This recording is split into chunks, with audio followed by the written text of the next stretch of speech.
Bugun men juda muhim masalani tushuntirib beraman. 1222 qonun tashabbusi, unga qarshi yoki unga munosabat bildirish uchun petitsiya va eng ko'p odamlarni xavotirga solayotgan savol: safarbarlik yoshi 55 yoshgacha kengayadimi? Bu kimlarga ta'sir qiladi? Kimlar xavotir olishi kerak? Kimlar esa vaziyatni to'g'ri tushunib, hujjatlarni tartibga keltirishi kerak? Bu ma'lumot har bir oilaga tegishli. Chunki gap faqat bitta odam haqida emas, otalar, aka-ukalar, o'g'illar, ish beruvchilar, talabalarning ota-onalari, kredit to'layotgan oilalar va nogiron qarindoshni boqayotgan fuqarolar haqida ketyapti. Kanalga hoziroq obuna bo'ling, videoga like bosing. Chunki bunday mavzularda odamlar kech eshitib, keyin nima qilishni bilmay qoladi. Men avvalo bitta narsani aniq aytaman. Har qanday qonun loyihasi petitsiya yoki safarbarlik haqidagi xabarni vahima bilan emas, hujjat, rasmiy manba va aniq norma bilan tekshirish kerak. Ijtimoiy tarmoqlarda hammani olib ketishadi. 55 yoshgacha bo'lganlarning hammasi ro'yxatga olinadi. Ertadan boshlab chaqiruv boshlanadi degan gaplar juda tez tarqaladi. Lekin qonun tilida har bir so'z muhim. Majburiyat, ro'yxat, zaxira, safarbarlik, chaqiruv, tibbiy ko'rik, kechiktirish, ozod qilish alohida toifa. Bularning har biri boshqa oqibat keltiradi. Oldin odamlarning katta qismi safarbarlik yoki harbiy hisob masalasini faqat muddatli harbiy xizmat bilan bog'lab tushunardi. Ya'ni yo'ndagi yoshga to'lding, chaqiruv komissiyasiga borasan. Yaroqli bo'lsang xizmatga ketasan yoki boshqa qonuniy asos bilan kechiktirish olasan. Ko'pchilik 27 yoki 30 yoshdan keyin endi bu mavzu menga tegishli emas deb o'ylagan. Aslida esa harbiy hisob va safarbarlik zaxirasi tushunchalari faqat yosh askarlarga emas, ayrim hollarda muayyan yoshgacha bo'lgan fuqarolarga ham tegishli bo'lishi mumkin. Endi odamlarni xavotirga solayotgan o'zgarish shuki, agar qonun loyihasida yoki unga bog'liq tartiblarda safarbarlik zaxirasi, harbiy hisobdagi fuqarolar doirasi yoki yosh chegarasi 55 yoshgacha kengaytirilsa, bu oddiy oilalar hayotiga bevosita ta'sir qilishi mumkin. Men bu yerda hamma ertaga olib ketiladi demayapman. Men aytayotgan narsa boshqa. Qonunda yosh chegarasi kengaysa, davlat organlari kim harbiy hisobda turishi, kimning malakasi borligi, kim sog'lig'i bo'yicha yaroqli yoki yaroqsizligi, kimda kechiktirish asosi borligini qayta ko'rib chiqishi mumkin.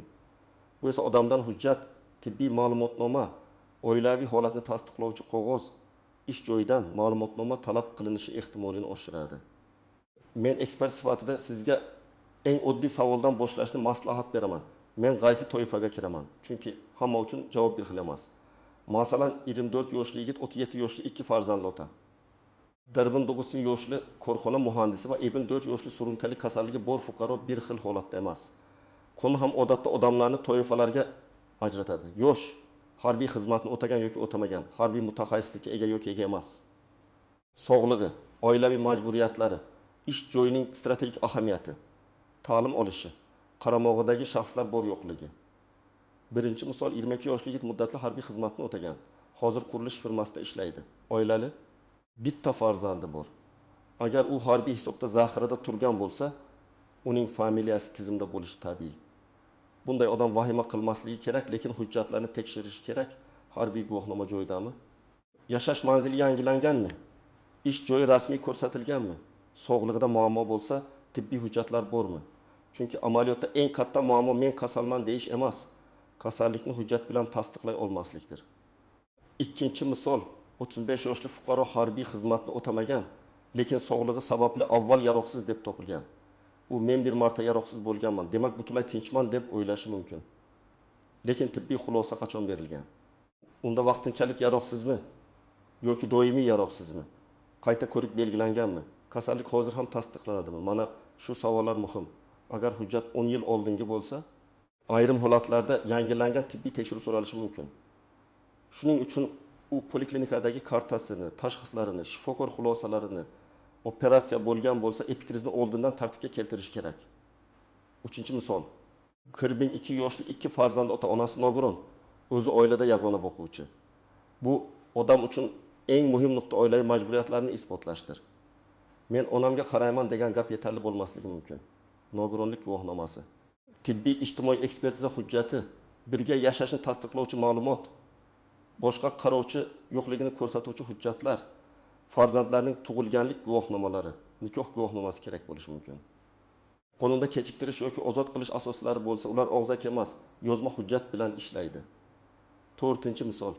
Em yoshli zavod mutaxassisi, u oddiy ishchi emas, elektr tarmoqlari, suv ta'minoti, aloqa, transport yoki oziq-ovqat ishlab chiqarish kabi muhim sohada ishlashi mumkin. Bunday inson safarbarlik davrida ham joyida qolishi kerak bo'lgan mutaxassislar to'yfasiga kirish ehtimoli bor. Chunki davlatga faqat front yoki harbiy qism emas, orqadagi tizim ham kerak bo'ladi. Shifokor, muhandis, energetik, haydovchi, mexanik, aloqa mutaxassisi, logistika xodimi, agronom, demak, ish joyining rasmiyligi, lavozim yo'riqnomasi, mehnat shartnomasi, korxona rahbarining ma'lumotnomasi juda muhim. 5-misol, 54 yoshli fuqaro, qon bosimi yuqori, yurak kasalligi bor, lekin oxirgi yillarda shifokorga bormagan. U o'zini sog'lom emas deb biladi. Lekin tizimda bu ko'rinmasligi mumkin. Bunday holatda eng xato ish chaqirishsa, borib tushuntiraman deb yurish. To'g'ri yo'l hozirdan oilaviy shifokorga borish, tekshiruvlardan o'tish, tashxisni rasmiylashtirish, doimiy dori ichsa, retsept va tibbiy yozuvlarni saqlash. Chunki tibbiy komissiya odatda hujjatga qaraydi. Sog'lig'i bo'yicha haqiqiy cheklov bor odam hujjatsiz qolsa o'zi zarar ko'radi. Endi kimlar ko'proq e'tiborli bo'lishi kerak? Birinchidan, 18 yoshdan 25 yoshgacha bo'lgan harbiy hisobga aloqador erkaklar. Ikkinchidan, avval harbiy xizmatni o'tagan va zaxirada turganlar. Uchinchidan, harbiy mutaxassisligi borlar, haydovchi, texnik aloqa, tibbiyot, muhandislik, logistika, mexanika, radio aloqa kabi sohalarda o'qigan yoki ishlaganlar. To'rtinchidan, yashash manzili, oilaviy holati, ish joyi o'zgargan, lekin harbiy hisob organlariga buni bildirmaganlar. Beshinchidan, sog'lig'ida muammo bor, ammo rasmiy tibbiy hujjatlari eskirgan yoki umuman yo'q fuqarolar. Kimlar darhol vahimaga tushmasligi kerak? Qonuniy asosda yaroqsiz deb topilgan, hujjatlari to'liq, doimiy nogironligi bor. Belgilangan tartibda harbiy hisobdan chiqarilgan yoki qonunda aniq ko'rsatilgan kechiktirish asosiga ega odamlar. Lekin men bu yerda ham umuman hech narsa qilmang demayman. Men aytaman, hujjatingizni tekshiring, nusxasini tayyorlang. Rasmiy manbalardan yangiliklarni kuzating. Hujjat bor odam tinchroq bo'ladi. Hujjati yo'q odam esa har bir chaqiruv qog'ozidan qo'rqadi. Endi istisnolar, yashirin nozik jihatlar va ko'pchilik e'tibor bermaydigan xatolar haqida gapiraman. Birinchi nozik jihat, petitsiya imzolash bilan qonun avtomatik to'xtab qolmaydi. Petitsiya fuqarolarning munosabatini ko'rsatadi. Jamoatchilik bosimini shakllantiradi. Deputatlar, mas'ul idoralar va ommaviy axborot vositalariga signal beradi. Agar ko'p odamlar aniq madaniyatli huquqiy asoslangan fikr bildirsa, qonun loyihasi qayta ko'rib chiqilishi, yumshatilishi, ayrim bandlari aniqlashtirilishi yoki qo'shimcha kafolatlar kiritilishi mumkin. Shuning uchun petitsiya muhim, lekin u huquqiy jarayonning bir qismi, xolos. Ikkinchi nozik jihat, petitsiyada faqat hissiyot emas. Aniq talab bo'lishi kerak. Biz qarshimiz degan gap yetarli bo'lmasligi mumkin. To'g'ri talablar shunday bo'lishi mumkin. Yosh chegarasi bo'yicha aniq asos keltirilsin. 25 yoshgacha kengaytirish zarurati ochiq tushuntirilsin. Oilada yagona boquvchi bo'lganlar uchun kafolatlar yozilsin. Surunkali kasalligi borlar uchun soddalashtirilgan tibbiy tekshiruv tartibi bo'lsin. Strategik korxonalarda ishlovchilarni saqlab qolish mexanizmi ko'rsatilsin. Chaqiruv va tekshiruv jarayonida inson huquqlarini himoya qiladigan shaffof tartib belgilansin. 3-nozik jihat, safarbarlik va oddiy harbiy chaqiruv bir xil emas. Oddiy chaqiruv odatda yoshlar, muddatli xizmat va belgilangan davrlar bilan bog'liq. Safarbarlik esa davlat xavfsizligi, favqulodda holat, harbiy tahdid yoki maxsus vaziyatlarda zaxiradagi resurslarni ishga solish tizimi bo'lishi mumkin. Shuning uchun safarbarlik zaxirasida turish darhol xizmatga ketish degani emas, lekin davlat sizni hisobda ko'rishi, ma'lumotlaringizni yangilashi va kerak bo'lsa muayyan tartibda chaqirishi mumkin degani. 4-nozik jihat, yashash manzilini o'zgartirib, ro'yxatni yangilamaslik katta muammo tug'diradi. Masalan, odam Farg'onadan Toshkentga kelib ishlayapti, lekin harbiy hisob eski tumanda qolgan. Chaqiruv qog'ozi eski manzilga boradi. Qarindoshi oladi yoki olmaydi. Keyin odam men bilmadim deydi. Lekin amaliyotda bu tushuntirish har doim ham muammoni hal qilmaydi. Shuning uchun yashash joyingiz, vaqtinchalik ro'yxatingiz, ish joyingiz, telefon raqamingiz, oilaviy holatingiz rasmiy tizimlarda mos bo'lishi kerak. 5-nozik jihat, chet elda ishlayotgan fuqarolar. Ko'p odamlar Rossiya, Qozog'iston, Turkiya, Koreya yoki boshqa davlatlarda mehnat qilmoqda. Ular men chetdaman, menga tegmaydi deb o'ylashi mumkin. Lekin fuqarolik, harbiy hisob va davlat oldidagi majburiyatlar faqat mamlakat ichida turganingizga bog'liq bo'lmasligi mumkin. Agar siz chetda bo'lsangiz, konsullik hisobiga turish, pasport muddati, harbiy hujjatlar, oila holati bo'yicha ma'lumotlarni tartibda saqlash juda muhim. Ayniqsa vataniga qaytmoqchi bo'lganlar aeroportda yoki chegara punktida kutilmagan savollarga duch kelmasligi uchun oldindan rasmiy manbalardan holatini tekshirishi kerak. 6-chi nozik jihat talabalar va o'qiyotganlar. Agar fuqaro oliy ta'limda kunduzgi shaklida o'qisa, ayrim qonunlarda kechiktirish asoslari bo'lishi mumkin. Lekin bu ham avtomatik doimiy himoya emas. Ta'lim shakli, akkreditatsiya, o'qish joyi, akademik ta'til, o'qishdan chetlatilish, sirtqi ko'kki kechki shakl kabi detallar muhim. Masalan, 22 yoshli talaba kunduzgi bo'limda o'qisa, bitta holat. 12 yoshli magistrant yoki qayta o'qiyotgan shaxs boshqa holat. Chet el universitetida o'qiyotgan fuqaro esa yana alohida tartib talab qilishi mumkin. 7-chi nozik jihat tadbirkorlar va ish beruvchilar. Agar korxonangizda 20 nafar xodim bo'lsa va ulardan 8 nafari harbiy hisobdagi yoshda bo'lsa, siz bu mavzuni faqat ularning shaxsiy ishi deb qaramasligingiz kerak. Ish jarayoni, shartnomalar, ishlab chiqarish rejasi, soliq to'lovlari, kredit majburiyatlari, mijozlar oldidagi javobgarlik ta'sirlanadi. Shuning uchun ish beruvchi xodimlarning hujjati noqonuniy yig'ishi emas, balki mehnat shartnomalari, lavozimlar, zarur mutaxassislar ro'yxati, korxonaning strategik ahamiyati bo'lsa, tasdiqlovchi hujjatlarni tartibga keltirishi kerak. Agar qo'lda korxonalar uchun bron qilish yoki muhim xodimlarni saqlash tartibi bo'lsa, uni oldindan o'rganish zarur. 8-chi nozik jihat qarzdorlik, kredit, aliment, ipoteka safarbarlikdan avtomatik ozod qilmaydi. Ko'p odamlar mening kreditim bor, demak meni chaqirishmaydi deb o'ylaydi. Bu xavfli tushuncha. Kredit oilaviy ahvolni og'irlashtirishi mumkin. Lekin u harbiy majburiyatni ozod qilish asosi bo'lishi uchun qonunda alohida ko'rsatilgan bo'lishi kerak. Shuning uchun kredit shartnomalarini saqlang, lekin faqat kreditga suyanib qolmang. Asosiy e'tibor qonunda ko'rsatilgan rasmiy istisnolarga qaratiladi. 9-chi nozik jihat sog'liq masalasida faqat xususiy klinika xulosasi har doim yetarli bo'lmasligi mumkin. Xususiy klinikadan tekshiruv natijalari foydali. Lekin rasmiy tibbiy komissiya davlat tibbiyot muassasalari yoki belgilangan tartibdagi hujjatlarni talab qilishi mumkin. Shuning uchun xususiy tekshiruv natijalarini oilaviy poliklinikadagi kartangizga kiritish. Mutaxassis shifokor ko'rigidan o'tish davlat tizimida qayd qildirish maqsadga muvofiq. Endi eng muhim qism. Hozir nima qilish kerak? Birinchi qadam, rasmiy matn toping. Petitsiya yoki qonun loyihasi haqida gap ketayotgan bo'lsa, faqat Telegramdagi skrinshotga ishonmang.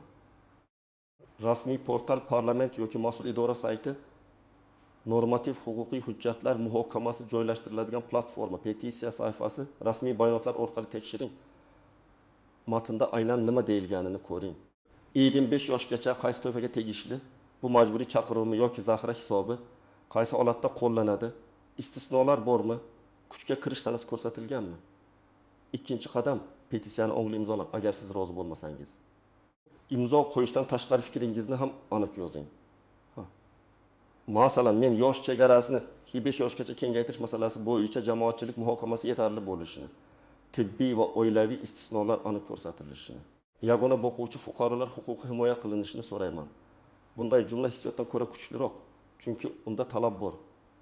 Haqorat, tahdid, asossiz ayblov yozmang.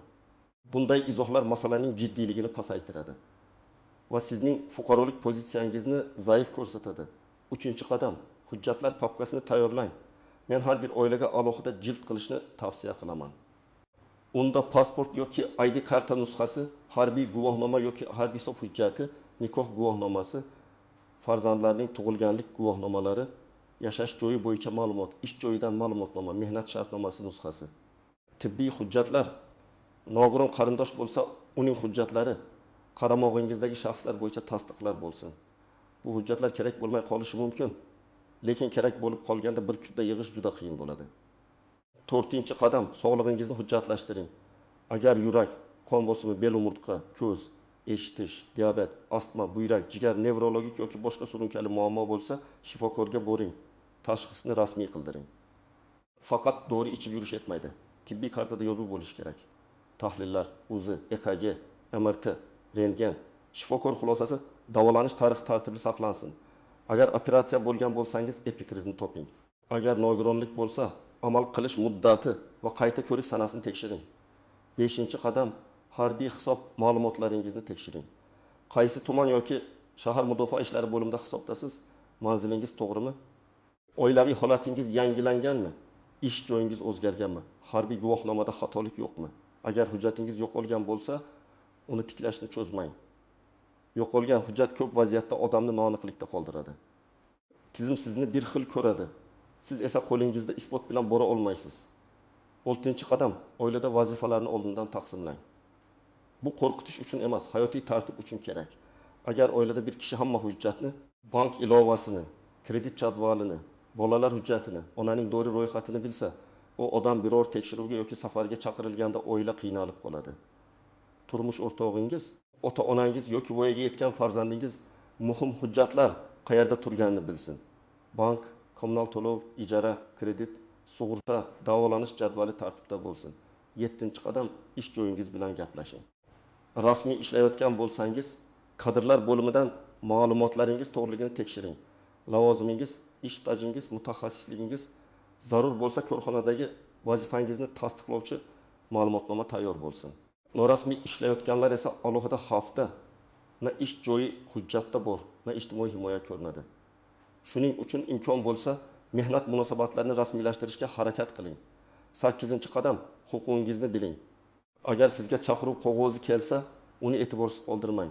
Belgilangan joyga boring, lekin hujjatlaringiz bilan boring. Nima uchun chaqirilganingizni aniqlang. Ma'lumot yangilashmi, tibbiy ko'rikmi, komissiyami, boshqa tartibmi? Og'zaki gap bilan cheklanmang. Zarur bo'lsa, yozma ariza qoldiring, kirim raqamini oling, nusxasini saqlang. Agar huquqingiz buzilayotganini sezsangiz, advokat, huquqshunos yoki ishonchli yuridik maslahatga murojaat qiling. 9-qadam yolg'on ma'lumot tarqatmang. Bu mavzuda har bir noto'g'ri xabar o'nlab oilani vahimaga soladi. Menga tanishim aytdi, bir joyda o'qidim, hammani ro'yxatga olyapti degan gaplarni tekshirmasdan tarqatmang. Agar post ulashmoqchi bo'lsangiz, yoniga rasmiy havola, hujjat raqami, sana va manbani qo'ying. Fuqarolik pozitsiyasi faqat baqirish emas, mas'uliyatli axborot tarqatish hamdir. 10-qadam fikringizni deputatga, mas'ul idoraga va jamoatchilik muhokamasiga yozma yuboring. Petitsiya imzolash yaxshi, lekin yozma murojaat yanada aniqroq iz qoldiradi. Murojaatda shaxsiy haqorat bo'lmasin. Tuzilishi oddiy bo'lsin. Men falon hudud fuqarosiman. Qonun loyihasining falon bandi bo'yicha xavotirim bor. Sabablarim shular, taklifim shular. Masalan, 5 yoshgacha bo'lgan fuqarolar orasida surunkali kasalligi borlar ko'p. Shuning uchun tibbiy mezonlar ochiq e'lon qilinsin yoki oilada yagona boquvchi bo'lganlarga aniq kechiktirish kafolati berilsin deb yozing. Men yana bitta narsani alohida ta'kidlayman. Petitsiyani imzolash masalasida har kim o'z vijdoni, huquqiy tushunchasi va oilaviy holatidan kelib chiqib qaror qiladi. Lekin befarq qolish eng yomon yo'l. Chunki qonunlar qabul qilingandan keyin nega bizdan so'rashmadi deyish oson. Ammo muhokama vaqtida fikr bildirish, savol berish, taklif kiritish, istisnolarni talab qilish ancha samaraliroq. Ayniqsa 55 yoshgacha degan chegara jamiyatning juda katta qatlamini qamrab oladi. Bu yoshdagi odamlar oilaning tayanchi, ish joyining tajribali mutaxassisi, ota-onasining qarovchisi, farzandlarning boquvchisi bo'lishi mumkin. Xulosa qilib aytaman. 2022 qonun tashabbusi va 25 yoshgacha safarbarlik masalasi oddiy gap emas. Bu mavzuda vahima emas.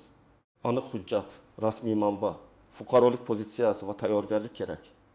Qonun loyihasini o'qing, petitsiyani o'ngli imzolang, fikringizni yozing, hujjatlaringizni tartibga keltiring, sog'lig'ingizni rasmiy tasdiqlang. Oilaviy va ish holatingizni hujjat bilan mustahkamlang. Kommentariyada o'z fikringizni yozing.